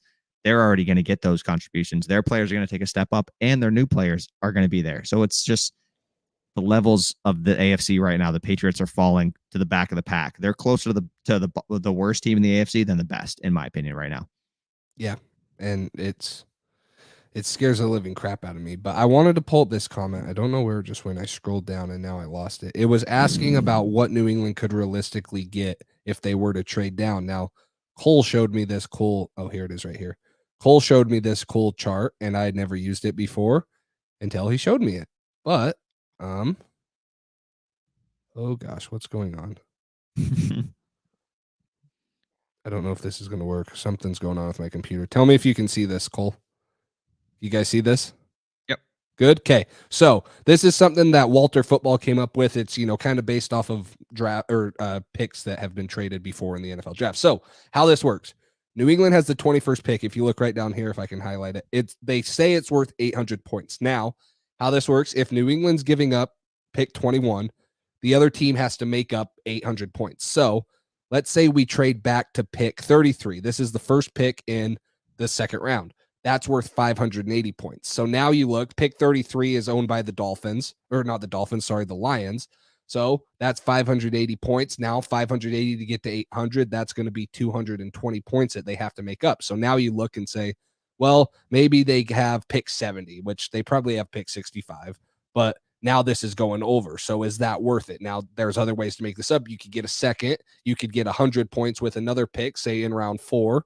And then you could maybe pick up a 5th and a 6th. So this is something that we've been kind of looking at when we've been doing our mock off seasons, how to adjust trades. And it's not perfect. I mean, you might see New England be able to get pick 33 from Detroit, and say they give 65 too, and that's ends up being more than 800 points. But that's kind of a chart that we've been going off of, and it seems pretty accurate. So that's something to look at. You're looking to probably in the ballpark of a second and a late third. It all depends on what teams have, right? If you're trading with the team that has pick 45, maybe, because of comp picks, they have pick 79. So that's 450 points, and add almost 90 points or add almost 200 points. It's 750, and maybe New England takes a second and a late third for the first round pick. And I don't know. So that's something that we've kind of been using.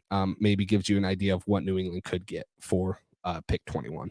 And if these quarterbacks perform well at these pro days and their stock rises, that's just going to make that pick more valuable, because if somebody wants to trade up for a quarterback and say they want to go to 21 for some reason to jump whoever's, they're right after us or whatever, maybe that pick is more valuable. Maybe they overpay. You know what I mean? People overpay for quarterbacks all the time. So that's something to think about with these quarterbacks being around that range. Some of these guys, if somebody falls in love with them and doesn't want them to fall any further, maybe they're willing to trade up to 21 and overpay a little bit. So couple questions here. Oh, where to go?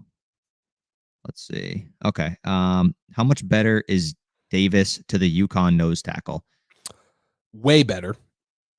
I'll say that. And Cole knows that he's way better, but here's the but, Cole.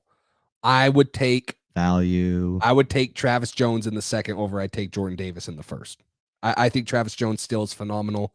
He's so underrated because he went to UConn, which is one of the worst FBS programs. He dominated his Senior Bowl, but I mean, tremendously better Jordan Davis. Real quick, you can continue that. Travis Jones is projected early second now. Yeah.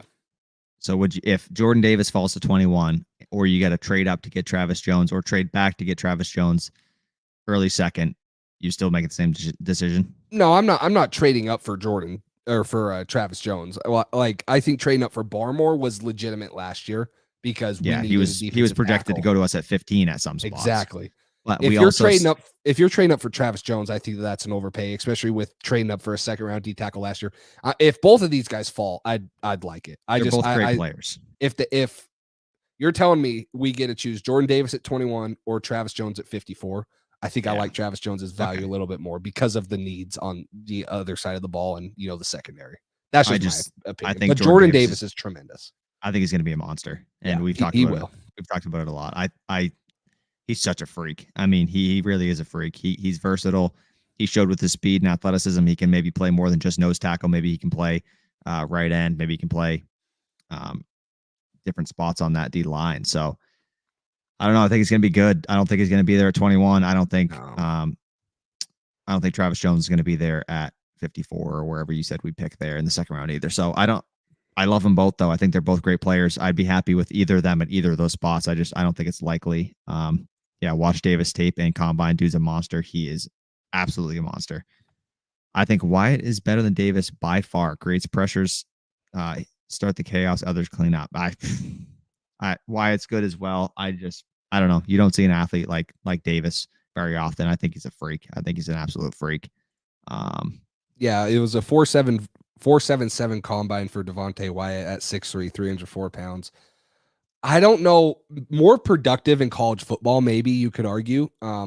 I think that maybe you're going to see Jordan Davis be more dominant in the NFL, though. I think both, and we've said this before, if you draft a guy that wore a red helmet with the Green Bay Packers logo in different colors, you're going to be safe because every defensive guy from Georgia has been a stud at the Senior Bowl, the Combine, or Pro Day. So I don't think you're going wrong with any Georgia dudes that you draft this year. Yeah, that defense was so stacked. I mean, I can't wait for like 5 years down the road when we see where these guys are in the NFL and look back. We're going to be like, that defense was disgusting. And I think that's definitely what we're going to do. Let's see. Where do you see the Patriots record as of right now? I think we might miss the playoffs. Yeah, I'm on a lot of good AFC teams. I don't know. We have a tough schedule this year. Yes. I don't want to put New England under 500. I want to say 9-8 is probably realistic, but with the way the AFC is, that's out of the playoffs. There's no doubt about it. There's so many good teams in the AFC this year. 9-8 probably doesn't cut it for New England this year. No, I don't think it does either. There's so many. I mean, just that AFC West alone is disgusting. 9-8. Yeah. Gabe says we can still sweep the NFC North. I think we go 4-2 in our division at worst. That's 8-2 as it is. Definitely reach 10 wins. I don't know. 4-2 in the division at worst. I think we'll get swept by Buffalo. That's 2 losses right there. I think there's a chance we could get swept by Miami again. We got swept by them last year. We're getting worse. They're getting much better. It's about drafting well and seeing if these guys can take the next step. And I mean, we couldn't get to Tua with that horrible offensive line and Matt Judon and Kyle Van Noy. How are we going to get to Tua with Matt Judon, no Kyle Van Noy, way better offensive line, better run game, better scheme? I don't know. It's going to be tough. I could see us that flipped, us going 2-4 in the division. I really could. It's good. I'm not that confident in this team's, as of right now, this team's ability to make a playoff spot. I think 9-8 is probably where, if I had to predict right now, that's where I'd guess that we'd be at.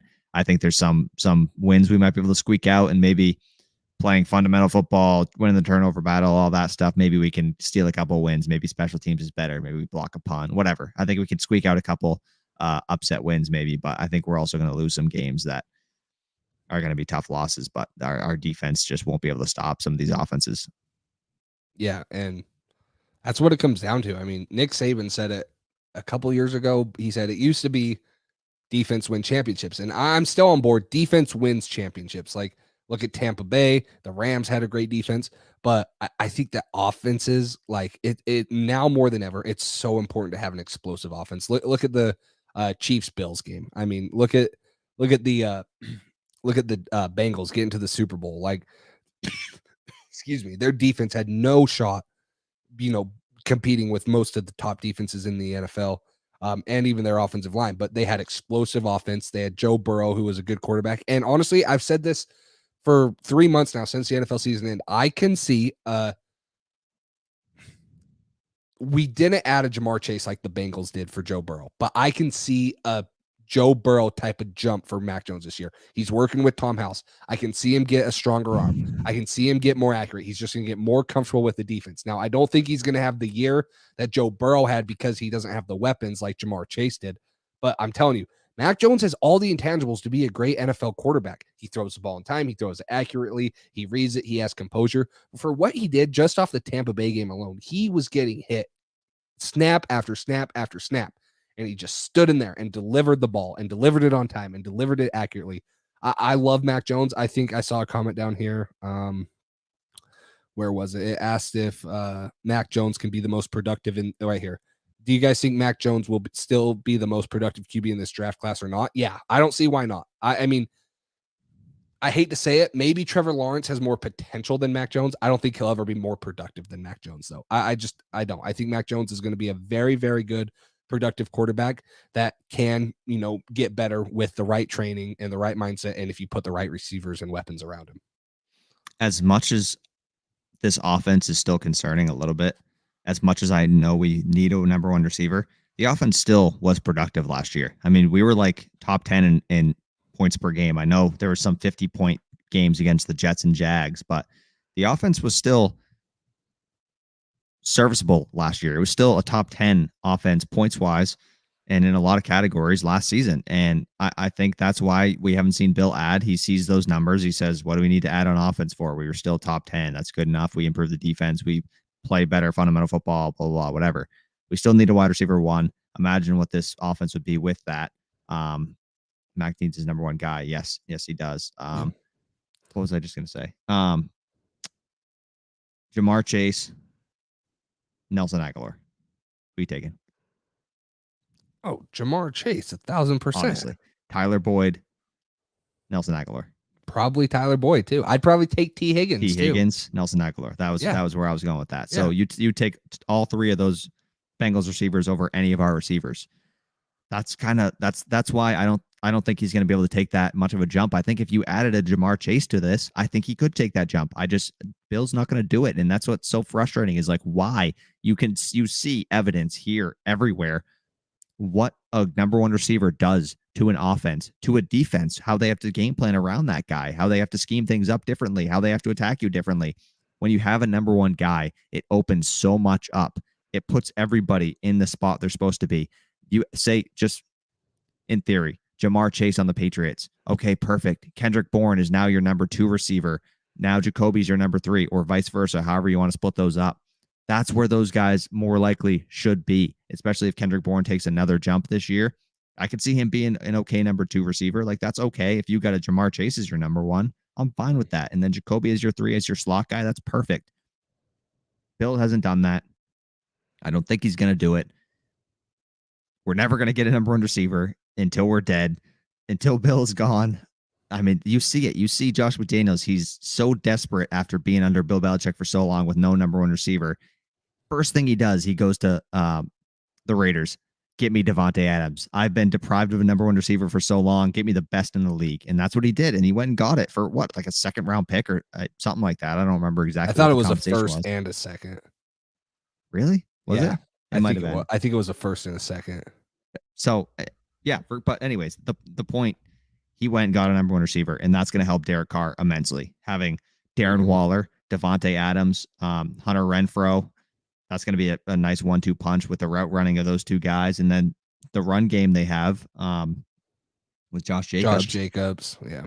And I think Drake, they have Drake too, right? Kenyon Drake. So that offense is going to look a lot better.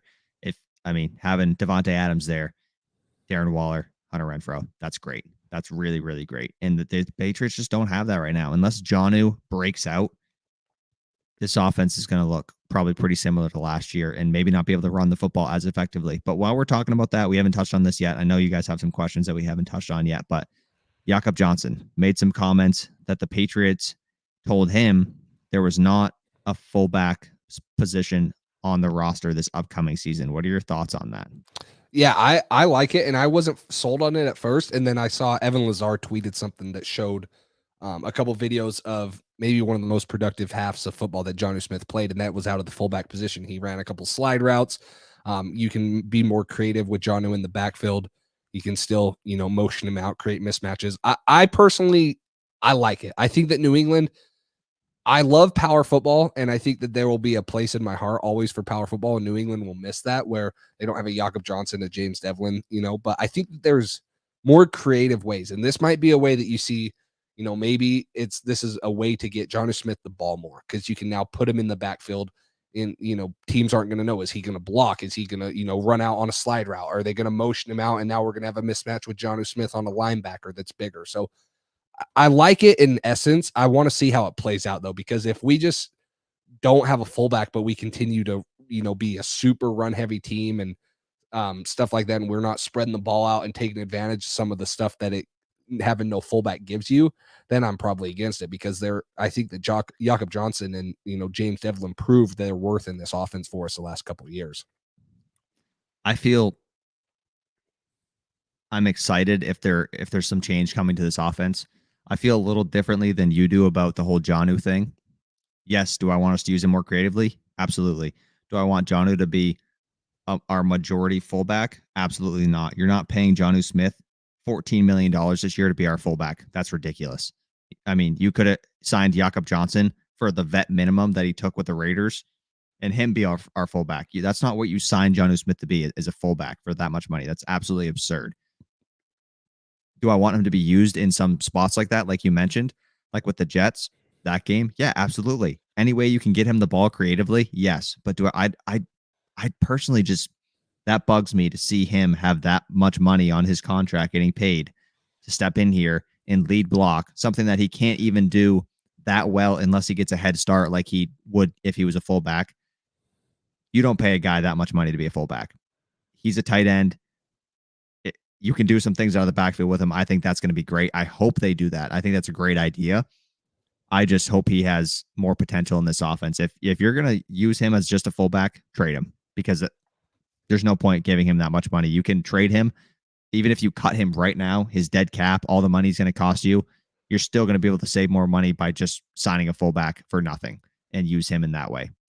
Yes, get creative with him, use him, get him the ball in his hands, because when I just watched some of his highlights last night, when he got the ball in his hands, he was getting like 10 yards a catch almost every time he touched it. It was great. He just didn't get the ball in his hands a lot. So I love that idea. Use him as a fullback in spots, in situations, maybe sometimes use him as that lead blocker, and then use him as a guy who can go run a route, screen pass, whatever you want to do to get him the football, do it. But also he's got to improve as a tight end, as a route runner, continue to get the ball in his hands down the field as well. We hardly ever saw him get the ball on a route, like on an actual route. We saw it like once on that trick play against the Jets where James White threw it to Mac Jones, and then Mac threw it to John, and we saw that. Outside of that, it was almost all screens and gadget plays like that. So I'd love to see him create more separation, improve his route running, and get more involved down the field, because when he does that after the catch, that's great. Also on the screen passes, he was great after the catch, like I just said. So as a fullback, I'm not as excited about that as some others may be. That's so much money. You didn't sign him to be a fullback. That's a lot. Yeah, and I don't think he's going to be a fullback. Like, when you think about it, you throw out 12 personnel out there, they're probably going to throw in an extra linebacker and not go nickel. Harry, a better blocker than Jonnu, use him. Maybe Harry can be our new fullback. There you go. He's going to be cheaper than Jonnu, at least. I think that, and I can't find what I was trying to pull up. But I'm pretty sure New England was one of the top 2 or 3 gap scheme teams. So they're pulling a lot. They're, running power football with the fullback. I think you're going to see that switch now. And that's kind of the stuff that you can do with Jonnu Smith. If you put him back in the backfield, you can run split zone with him. You don't have to pull a guard. You don't have to lead with the fullback. You send him one way. Now you just set up a play action pass off of it. I don't think that he's a true fullback. I think that just the threat of lining him up at the fullback position, like a Kyle Juszczyk kind of. Exactly. It adds a different element to the offense. And that's what I think. I think that New England's maybe going to go a little bit more of a zone scheme instead of a gap scheme team. And you're going to, see Jonnu Smith maybe back there, maybe in more of a wing tight end position, more where he can motion out. He can, wind back, run a slide route. Because like you said, just get him the ball as close to or, near the line of scrimmage and let him make guys miss. Because that's really what he's been. He's not the most polished route runner for tight ends, but he's a freak athlete and he runs away from guys. He makes dudes miss with the ball in his hands. I think that that's what you're going to see maybe New England do if they do go away from this fullback position, is be creative with putting Jonnu in the backfield and using him in ways to get the ball. Yeah, and maybe my hope of him improving his route running is unrealistic, but if he can do that, if he can improve his route running ability and be more of a threat like down the field, as well as his threat in the backfield as on screen passes and stuff behind the line of scrimmage, that's what we signed him for. That's what we want him to be able to do, not just screen passes. Because if you're not signing a guy for that much money to only get screen passes, because then what value is he adding to your offense, really? You could have signed Allen Robinson to be a dominant downfield threat every single play. Instead, you signed Jonnu Smith at the same price to get screen passes only. You know what I mean? So they're expecting more out of him, I think, than just screen passes. He's certainly great at that, but I hope that they have more in store for him than just stuff behind the line of scrimmage, because he's got talent. He's getting paid a lot of money to just be a guy behind the line of scrimmage. Obviously, Juszczyk is used more as a fullback, but he's also used in situations like you just described. So that was kind of what I was alluding to there. Let's see. A couple more things. I don't want to be all Debbie Downer. I still think there's a way that the Patriots can be competitive, make the playoffs this year. I think a great start to that, signing that guard, signing Trey Flowers, getting a veteran corner, whether that's via trade, whether that's bringing in Butler if you think he has something, whether it's Jenkins, trading for Bradbury, whatever you think, bring in a veteran. Either draft Andrew Booth at 21 or trade back, draft Kyer Elam late first round or early second. Get one of those linebackers, get a receiver in the late second, early third if Mechie's there, something like that in the late second, early third. And then you can trade Jake Bailey if you need cap space, draft that punter in the 5th round or 6th round, wherever he's going to be. There's still plenty of hope. There's still plenty of things the Patriots can do. If they can get some value signings, if they can sign, perfect world, sign Trey Flowers, sign Odell, trade Jake Bailey to get that cap space for like Odell's contract or something, push some money to next year, restructure Judon's contract, sign a veteran corner, draft a corner with your first pick, whether that's first round or early second. That would be great. Get a linebacker, one of those guys. There's so much depth in the second round, like we've talked about. Get a receiver with your third pick in the late second, early third round, somewhere in that range. And that fills a lot of holes right there. And this team would look a lot better. Draft the offensive lineman, a guard late in the draft that you think can have potential to start in that position at left guard, maybe a tackle, something like that to replace Isaiah Wynn next year, whatever. There's still plenty of things they can do. I'm just disappointed. I think they could have done a lot of different things that they haven't done. They haven't pulled the trigger. Bringing Trent Brown back is great. Bringing back James White, he's going to add an element to this offense that we didn't have as much last year. We certainly missed him. Joanne Bentley, bringing back him. I liked a lot of the things that we've done so far. I just am upset at some of the things we didn't do. Yeah, and that's the thing. I like what John says here. The sky is not falling. We will be fine. I agree. I think that New England fans, after such a good year last year, or at least an overachieving year, cut Harry too. No, don't cut N'Keal Harry. Trade, whatever. No, we want N'Keal Harry. Yeah. We want him to be the fullback now. That's his new role. No, but I agree. I think that New England fans, you draft a rookie quarterback last year, you cut Cam Newton, you say you're starting him. That started a 2 to 3 year rebuild. I don't think realistically, maybe New England fans, because that 7-game win streak Their expectations were a little tainted. I still don't know if you go out and sign Allen Robinson this year and you still don't have JC Jackson, is this team truly a Super Bowl contender? I don't know. So I think that what, kind of like what John's saying here is the sky is not falling. Like, we're in year 2 of a 3, maybe a 4-year rebuild. Next year, we're slated to have $100 million in cap space. Now, that's probably going to go down. I would not expect New England to have that much going into next year. But maybe you see another overload of spending next year in the offseason, like we saw this last year where we get Jonnu and guys like that. Maybe that's when they do it. Maybe, we hit on the first 4 draft picks that we have. Just absolutely knock it out of the park. We get younger, we get better, and we compete. I think the thing that Patriots fans are frustrated about, and we've said that, is other teams are getting better, and we feel like we're taking a step back. Now, I hate the 2 steps forward, 1 step back mentality, especially when you hit on Mac Jones last year and he's on a rookie contract. But maybe that's the route the Patriots are going. They took 2 steps forward.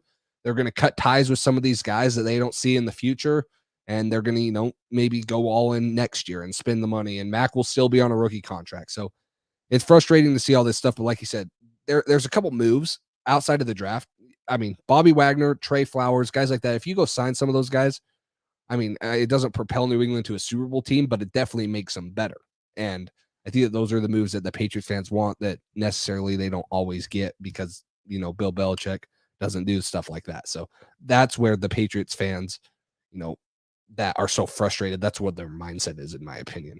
If we don't sign a wide receiver 1 next offseason with $100 million in cap space, I'm going to go crazy. And I know I'm going to come on here a year from now and be just as mad when we don't sign a receiver again and we spend it on something stupid. But I don't want to have, this isn't how I want this to go. I don't want to have one year where we spend a lot, got a lot of potential. The next year we're screwed. We can't sign anybody. We're losing players. We're taking a step back. Next year we got a lot of money. Like, no, we got to even this out where every year I'd rather have 50 mil next year and 50 mil the year after than 100 mil next year and $0 the season after. You know what I mean? I want it to be balanced out. I don't want them to go all in and then take a step back and then all in, step back. That's not a way to be competitive every single year. And that's what I want. And that starts with good drafting. That starts with signing players, coaching them up, getting good value in certain spots. Like right now, Belichick can find good value for some players. Maybe the Bobby Wagner thing, I think at this point, that'd be more of a luxury. We got bigger needs than a big linebacker. We just signed Bentley. Obviously, I'd like to have Bobby Wagner, but I think Trey Flowers is my number 1 target on defensive, like between linebacker and edge. Trey Flowers, and then if you can get a corner, that'd be great. Let's see. Rookies aren't typically plug and play players, need a year or 2 to be key contributors. Don't think this year will be dramatically improvement regardless of whether we have another good draft. Regardless of whether we have another good draft. I think for the most part you're right, especially with the Patriots. Their system's complicated. But I mean, they had Mac Jones contribute. They had Christian Barmore, Rhamondre Stevenson contribute all this year. That's 3 different players. Perkins didn't, obviously. But usually you're drafting a guy in the first, second round to contribute pretty quickly, depending on position. So I think if they draft a corner and a linebacker first 2 rounds, I think those guys should be contributors year 1. Are they going to have a full understanding of the system? No. Are they going to need some work? Absolutely. It's going to be a process. But you should, if you're a first round pick, you should contribute in some capacity in your first season, unless you're a quarterback. That doesn't always happen. Sometimes it's better to get a year to sit. Yeah, I think that there's more now than ever plug and play guys in the NFL coming out of the draft, especially in the first 3 rounds. And then, the late round guys, those are the guys that take a year or 2 to get, like, look at Ronnie Perkins, look at Chase Winovich. Those guys are but when you look at, Isaiah Wynn came in, played right away. Mac Jones came in, played right away. Christian Barmore, Sony Michel. They're in the Patriots system. The guys come in that they draft and they're playing right away. And that's what I mean is, I don't think that you're going to hit on all 3 first round guys. I would love to. I would love to hit on the first 3 rounds and have all of them come in and be key contributors. I think that realistically, you could say 1 of them, hopefully 2 of them, maybe the 3rd one's a slower development and, maybe towards the back half of the year. That's what New England needs with the lack of free agents they're signing, is they need to have a very good draft, rounds 1 through 4, and then you find those developmental guys in the later half, 5th, 6th, 7th, day 3 picks. So I think that it's just more important now. Continue to get younger. We've seen New England trying to cut ties. They said that they are looking for youth and speed at the linebacker position. Someone had that quote the other day, going around social media and stuff. So they want to get younger at all positions, in my opinion. That's why you're seeing some of these moves. And there's no better way to get younger than the draft. Yeah, this is a huge draft. A couple people just said if Belichick has a big draft this year, that would be absolutely huge for us. Do we a question here, do we think he can find another gem cornerback like Butler, JC? I hope so. I wouldn't bet on it just because how often do you see guys undrafted or super late round picks go and turn into number one corners? You just don't, it doesn't happen often. So I wouldn't bet on it. I hope so. That would be huge. If we draft a guy and then get an undrafted free agent who's a stud, that'd be huge. I just don't see it happening. You never know. Having a good draft, though, would be so huge for this rebuild, this reset, whatever you want to call it. It would put us in a position to be successful, not this year, the next season and the season after, because the more drafts we stack together that are good drafts, the more young talent we have, the more guys we have that can contribute on low money rookie contracts, the better this team's going to be off. The better off this team's going to be. Jeez, I can't talk tonight. So it's huge. It's a big draft. We have to build after each season, make some moves to stay competitive. Yeah, that going back to what I was talking about cap space. I don't want to sign a bunch of people, lose a bunch of people. Sign a bunch of people, lose a bunch of key people. I just stay competitive. Structure things the way that you need to not have so many up and down years. This is just the sky's not falling, but this is more concerned than I've ever been with the Patriots in recent history because they got a ton of holes, and I don't like the direction this year's going in. They got so many people missing. They lost some key guys that I think could have been huge cornerstones for this defense, for this team in general, for years to come. And I just don't love the value they're getting back for players. I don't love the approach they're taking. They're keeping N'Keal Harry and Isaiah Wynn, but they're trading Shaq Mason away and letting J.C. Jackson walk. It's just, I don't get it. I don't get it. You're keeping Nelson Aguilar. You're not signing Allen Robinson or even trying to trade for Robert Woods or any of these guys. There's plenty of talent out there, and they just haven't pulled the trigger, and that's just simple as that. And they haven't pulled the trigger. And I don't know when the philosophy is going to change for Belichick, but it seems like it's not going to change anytime soon, unfortunately. And I hope they can figure out a way to pull out a Super Bowl, still playing like this, because the rest of the league has incredible offensive talent, good enough defenses, and they're getting by. And the Patriots don't have a good defense right now, or an incredibly talented offense. So we'll see where it goes from here. Sky's not falling. They can make some moves to change things pretty quickly, but they haven't done it yet. So we'll see where they go with it. Yeah, for sure. A couple more questions here. Are you guys, we hit on, I'm out on Julio Jones just because of his injury history and his age. I think for the right price, though, maybe Bill can make some magic. Cole mentioned something like that. Let's see. There was another one. Why can't I see what it is? Oh, it's right here. Are you guys comfortable with Elam, assuming we draft him, Terrence Mitchell and Mills as your corners? I think that's fine. Throw in a decent Sean Wade. I wouldn't say I'm comfortable, but I think that might be the best that New England's going to get this year. Drafting a first round corner, unless they go sign, like you might be able to sign a Jack Rabbit Jenkins or, maybe a Stephon Gilmour guy like that can come back. But I don't know how much better you're going to get at that cornerback position. So I don't know if I'd feel comfortable, but I think that if you draft a corner in the first couple rounds, it's better than, going in with the guys that we have right now, in my opinion. Comfortable? No. Yeah. Also, Jonathan Jones would be in that mix as well. So your starting three would be Elam, Jonathan Jones, and Jalen Mills.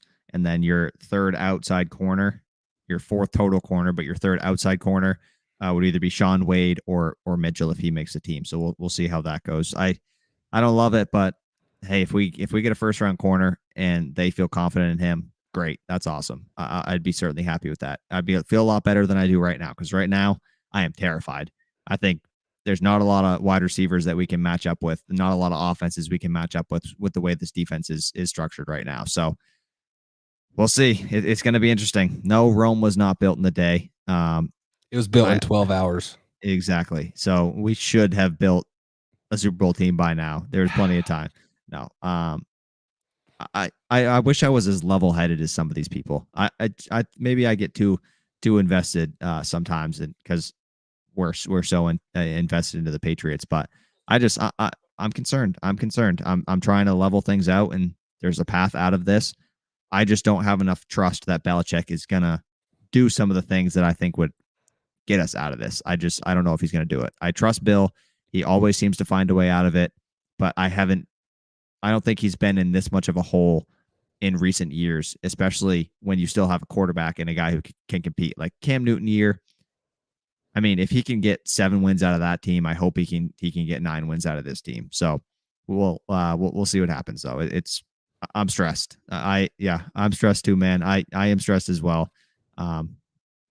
Trey Flowers, we just touched on. I would like him. Van Noy, we just cut him. I don't think he's coming back unless he has no offers and we bring him back for cheap. I don't know if they want him. He wants to get younger at linebacker. We'll see what happens. I know Van Noy's edge / linebacker. But we'll see. You got any other questions you want to touch on or any? Yeah, I was just going to, no, it's just 2, closing comments. I agree. I think JC Jackson's going to have a big year. That defense up front, Derwin James, Prowl in the middle of the field. I was always a big JC Jackson fan, and a lot of Patriots fans wanted to bash on him and, for what he couldn't do against Stephon Diggs. I think that he's going to make Patriots fans put their money where their mouth is, and he's going to get some money. So I'm excited to see him because that is a very, very stacked division. That whole AFC East is going to be fun to play out. And then the last thing that I had was right here. Same guy, Mike, talks about the draft being must-see TV. Guys, if you haven't already, subscribe to this channel. We have a live show coming to you on Thursday, April 28th, first round of the draft. We'll probably carry it into the second round, especially if New England trades down. But we'll be, hanging out with you guys, answering questions. We'll have the draft, playing the audio only, obviously, through the stream. So you can come in, hang out with us, talk about the prospects that are still on the board, the picks. Make sure you guys plan on that, put that down. But if you haven't subscribe. We're going to have clips coming out this week. So look for those and continue to support. We're so grateful for, the support, and we love talking to you guys every week on the stream, and we hope to see you guys back. So anything else, Cole? No, that should do it. You said it all. Subscribe if you haven't already. A couple clips coming out, like you just said, probably Thursday and Sunday. Next week, we're getting into mock draft season. We're going to do probably a 7-round mock draft for the Patriots or a full first round. We're going to be getting into those and probably have a mock draft coming out almost every week up until the draft. And then draft night, we're going to have a draft show. So we hope you guys can join us then. It's going to be fun. We're just going to hang out, chill, talk about the draft, react to the picks, talk about who the Patriots can pick. If these guys are on the boards, this situation, this and that, whatever. So that's it for us today. Thank you guys for hanging around, commenting, all that good stuff. We thought it would be kind of a shorter one, not a ton of news to talk about, but we still ended up going an hour 45. So we appreciate you guys for hanging out and all the support lately. So until then, we'll see you guys next time. Thanks for listening to this edition of the Patriots Drive podcast. Follow us on social media to stay up to date with all things New England Patriots. Make sure you tune in to the next episode and check out patriotsdrive.com for more great content. We're on to Cincinnati.